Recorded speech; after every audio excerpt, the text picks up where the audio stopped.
Friends, இந்த முட்டை பிரியாணி பாருங்களா, பார்க்கவே எவ்வளோ ஒரு சூப்பராக இருக்குது. டேஸ்ட்டு பார்த்தோன்னா அந்த அளவுக்கு சூப்பராக இருக்கும். இங்கே பாருங்க, 10 நிமிஷத்தில் சூப்பராக ரெடி ஆகிடும். அங்கே பாருங்கள், பார்க்குறதுக்கு எவ்வளோ அழகாக இருக்குது பார்த்தீங்களா. சாப்பிட்றதுக்கு அந்த அளவுக்கு டேஸ்ட்டை கொடுக்கும். நம்ம இந்த எலுமிச்சம்பழம்லாம் சேர்த்துருக்கிறதுனால இதோட வாசனை அந்த அளவுக்கு சூப்பராக இருக்கும். இதுக்கப்புறம் நீங்கள் முட்டை பிரியாணி பண்ணுற மாதிரியா இருந்தால் இந்த மாதிரி மட்டும் ஒரே ஒரு தடவை செஞ்சு பாருங்கள், அந்த அளவுக்கு டேஸ்ட்டை கொடுக்கும். இன்றைக்கி நம்ம ஒரு சூப்பரான டேஸ்ட்டில் முட்டை வடி பிரியாணி தான் செய்ய போகிறோம். வாங்க எப்படி செய்யலான்னு பார்க்கலாம். Hi friends, welcome to Kerala சமையல். கேரளா சமையலில் முட்டை வடி பிரியாணி தான் செய்ய போகிறோம். வாங்க எப்படி செய்யலான்னு பார்க்கலாம். முட்டை பிரியாணி பண்ணுறதுக்கு இப்போ ஒரு பாத்திரம் வச்சுக்கோங்க. 4 பெரிய சைஸ் வெங்காயத்தை நீல வாக்கில் கட் பண்ணி வச்சுருக்கேன். இப்போ இந்த கட் பண்ண வெங்காயத்தை உள்ள சேர்த்துக்கோங்க. நான் பெரிய சைஸாக இருக்கிறதுனால 4 எடுத்திருக்கேன். 1 கிலோ பிரியாணிக்கு பெரிய சைஸ் 4 வெங்காயம் எடுத்துனா கரெக்டான அளவு.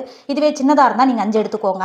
இப்போ வெங்காயத்தை சேர்த்து கொடுத்துட்டு கை வச்சு இங்கே பாருங்கள், இந்த மாதிரி நல்லா உதிர்த்து கையில் இது மாதிரி பிசைஞ்சு சேர்க்குற மாதிரி சேர்த்துக்கோங்க. நம்ம இந்த பிரியாணியை நல்லா வதக்கி அது மாதிரி செய்ய போகிறது கிடையாது. ஆனால் டேஸ்ட்டு பார்த்தா சூப்பராக இருக்கும், சட்டுன்னு வேலை முடியும். இங்கே பாருங்கள், இந்த மாதிரி நல்லா கை வச்சு இந்த மாதிரி கை வச்சு நல்லா பிசைஞ்சு நல்லா உதுத்து எடுத்துக்கோங்க. அப்போ தான் வெங்காயம் நல்லா சட்டுன்னு வெந்து வரும். இங்கே பாருங்கள், இந்த மாதிரி இப்போ எப்படி இருக்குது பார்த்தீங்களா. இந்த அளவுக்கு நல்லா மெல்லிசாக கட் பண்ணிங்கன்னா சட்டுன்னு வெந்து வரும். இப்போ இந்த அளவுக்கு நல்லா உதுர்த்து கொடுத்துட்டு 10 பச்சை மிளகா, 3 துண்டு இஞ்சி, 1 கைப்பிடி அளவுக்கு பூண்டு, இது 3ஐயும் மிக்சியில் பாருங்கள் இந்த மாதிரி ஒன்றும் பாதியமாக அரைச்சி வச்சுருக்கேன். இப்போ அரைச்ச இந்த பச்சை மிளகா பூண்டு விழுதை சேர்த்துக்கோங்க. சேர்த்து கொடுத்துட்டு அது கூடவே 1 கைப்பிடி அளவுக்கு மல்லித்தழையை பொடியாக கட் பண்ணி வச்சுருக்கேன். இப்போ கட் பண்ண மல்லித்தழை சேர்த்துக்கோங்க. அது கூடவே இங்கே பாருங்கள் 1.5 கைப்பிடி அளவுக்கு புதினா இலையை நல்லா கழுவிட்டு தண்ணி வடிகட்டி எடுத்து வச்சுருக்கேன். இப்போ சேர்த்து கொடுத்துக்கோங்க. சேர்த்து கொடுத்து அது கூடவே நல்லா கெட்டியான 1/4 கப் அளவுக்கு தயிர் எடுத்து வச்சுருக்கேன். இப்போ அந்த தயிரை உள்ளே சேர்த்து கொடுத்துக்கோங்க. இப்போ மசாலாலாம் சேர்த்து கொடுத்துக்கோங்க. நம்ம பச்சை மிளகா சேர்த்துக்கிறோம், உங்கள் காரத்துக்கு அனுசரித்து மிளகாத்தூள் சேர்த்து கொடுத்துக்கோங்க. நீங்கள் மிளகாத்தூள் சேர்க்கும் போது அதிகமாக மிளகாத்தூள் சேர்க்கக்கூடாது, ஒரு பேருக்கு மட்டும்தான் சேர்க்கணும். 2 டேபிள் ஸ்பூன் அளவுக்கு காஷ்மீர் மிளகாத்தூள் எடுத்து வச்சுருக்கேன், சேர்த்து கொடுத்துக்கோங்க. சேர்த்து கொடுத்துட்டு அது கூடவே 2 டேபிள் ஸ்பூன் அளவுக்கு மல்லித்தூள் எடுத்து வச்சுருக்கேன். இப்போ இந்த மல்லித்தூளும் சேர்த்து கொடுத்துக்கோங்க. சேர்த்து கொடுத்துட்டு 1 டேபிள் ஸ்பூன் அளவுக்கு கரம் மசாலா சேர்த்துக்கோங்க. சேர்த்து கொடுத்துட்டு அது கூடவே 1 டேபிள் ஸ்பூன் அளவுக்கு மிளகுத்தூள் சேர்த்துக்கோங்க. 2 டேபிள் ஸ்பூன் அளவுக்கு உப்பு சேர்த்துக்கோங்க. இப்போ மசாலான்னு சேர்த்து கொடுத்துட்டு இங்கே பாருங்கள், இந்த மாதிரி நல்லா கலந்து கொடுத்துக்கோங்க.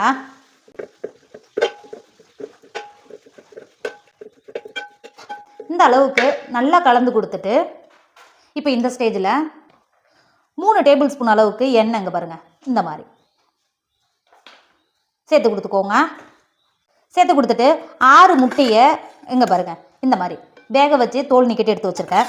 இப்போ தோல் நீக்கின முட்டையை இது மாதிரி சேர்த்து கொடுத்துக்கோங்க. முட்டையை சேர்த்து கொடுத்துட்டு மூடி போட்டு மூடி இடையில திறந்து நல்லா கிண்டி கொடுத்துக்கோங்க. தண்ணி சேர்க்கணும்னு அவசியமே கிடையாது, நல்லா வெந்து வரும். இடையில திறந்து நல்லா கிண்டி கொடுத்தீங்கன்னா நல்லா மசாலா நல்லா கிரேவி நல்லா வெந்து வரும். வேக விடுங்க. பாருங்கள், நல்லா கிண்டி கொடுத்து எந்த அளவுக்கு நல்லா மசாலா வெந்து வந்திருக்கு பார்த்தீங்களா. நான் நல்லா கிண்டி கொடுத்து வேக வைக்கும் போது எனக்கு அடிப்பிடிக்கிற மாதிரி இருந்துச்சு. நான் 1/4 கப்பு தண்ணி சேர்த்து நல்லா வேக வச்சுக்கிட்டேன். அங்கே பாருங்கள் எந்த அளவுக்கு நல்லா வெந்து வந்திருக்கு பார்த்தீங்களா. நமக்கு மசாலா ரெடி ஆகிடுச்சு. இறக்கி மாற்றிக்கோங்க. சாதம் வடிக்கிறதுக்கு இங்கே பாருங்கள் பாத்திரத்தில் தண்ணி வச்சு தண்ணி எந்த அளவுக்கு நல்லா கொதிக்க ஆரம்பிச்சிச்சு பார்த்தீங்களா. இப்போ இந்த ஸ்டேஜில் 2 டேபிள் ஸ்பூன் அளவுக்கு உப்பு சேர்த்துக்கோங்க. உப்பு சேர்த்து கொடுத்துட்டு அது கூடவே 1 எலுமிச்சம்பழத்தை 4ஆக கட் பண்ணி வச்சுருக்கேன். இப்போ கட் பண்ண எலுமிச்சம்பழத்தை உள்ள சேர்த்து கொடுத்துக்கோங்க. சேர்த்து கொடுத்துட்டு அது கூடவே 2 பிரியாணி இலை, 2 துண்டு பட்டை, 5-6 கிராம்பு, 4 ஏலக்காய், 1 டேபிள் ஸ்பூன் மிளகு எடுத்து வச்சுருக்கேன், சேர்த்து கொடுத்துக்கோங்க. சேர்த்து கொடுத்துட்டு அது கூடவே 1 கைப்பிடி அளவுக்கு புதினா இலையை இந்த மாதிரி எடுத்துகிட்டு கழுவிட்டு எடுத்து வச்சுருக்கேன், சேர்த்து கொடுத்துக்கோங்க. சேர்த்து கொடுத்துட்டு இந்த அளவுக்கு நல்லா கொதிக்கும் போது இங்கே பாருங்கள் ஜீரக சம்பா அரிசியை 1 கிலோ எடுத்து 10 நிமிஷத்துக்கு முன்னாடியே நல்லா சுடு தண்ணியில் ஊற வச்சு கழுவிட்டு தண்ணியை வடிகட்டி எடுத்து வச்சுருக்கேன். இப்போ இந்த அரிசியை இந்த மாதிரி சேர்த்து கொடுத்துக்கோங்க. நீங்கள் எலுமிச்சம்பழமெல்லாம் சேர்த்து இந்த சாதத்தை வடிக்கும் போது அந்த அளவுக்கு வாசனையை கொடுக்கும், சாப்பிட்றதுக்கும் அந்த அளவுக்கு டேஸ்ட்டை கொடுக்கும். அரிசியை சேர்த்து கொடுத்துட்டு இப்போ ஒரு டைம் நல்லா கிண்டி கொடுத்துக்கோங்க.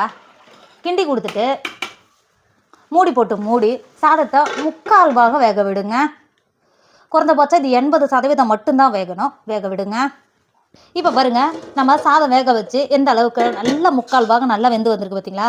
இங்கே பாருங்கள், இப்போ நீங்கள் இது மாதிரி கிண்டி கொடுத்து கையில் இது மாதிரி சாதத்தை எடுத்து இந்த மாதிரி ரசிக்கி பார்த்தீங்கன்னா அங்கே பாருங்கள் இந்த அளவுக்கு 3/4 பாகம் மட்டும்தான் வெந்திருக்கணும். இப்போ இந்த சாதத்தை நம்ம வடிகூடையெல்லாம் சாதம் வடிப்போம் பார்த்தீங்களா, மாற்றி நல்லா தண்ணி துளி கூட இல்லாமல் வடித்து மாற்றி வச்சுக்கோங்க. இங்கே பாருங்கள் நம்ம ஏற்கனவே மசாலா இறக்கி வச்சுருந்தோம் பார்த்தீங்களா, இந்த மசாலாவை லைட்டாக சூடு பண்ணிக்கோங்க.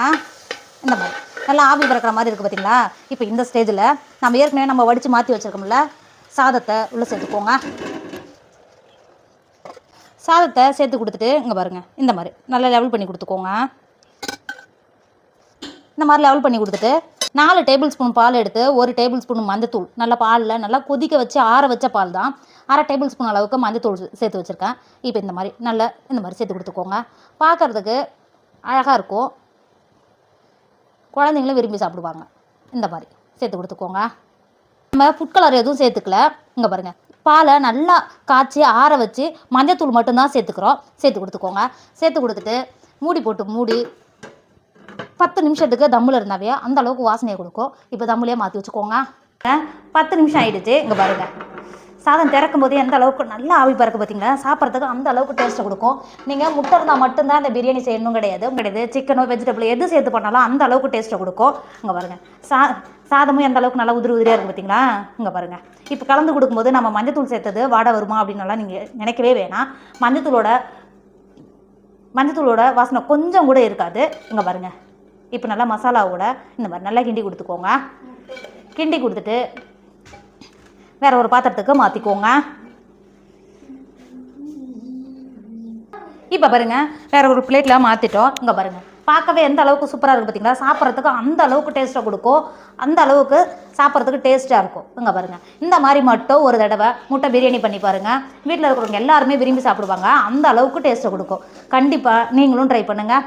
என்னோடய வீடியோ உங்களுக்கு பிடிச்சிருந்தா உங்கள் ஃப்ரெண்டு உங்கள் ஃபேமிலிக்கு ஷேர் பண்ணுங்கள். மறக்காம கேரளா சமையல் சப்ஸ்கிரைப் பண்ணிக்கோங்க. தேங்க்யூ.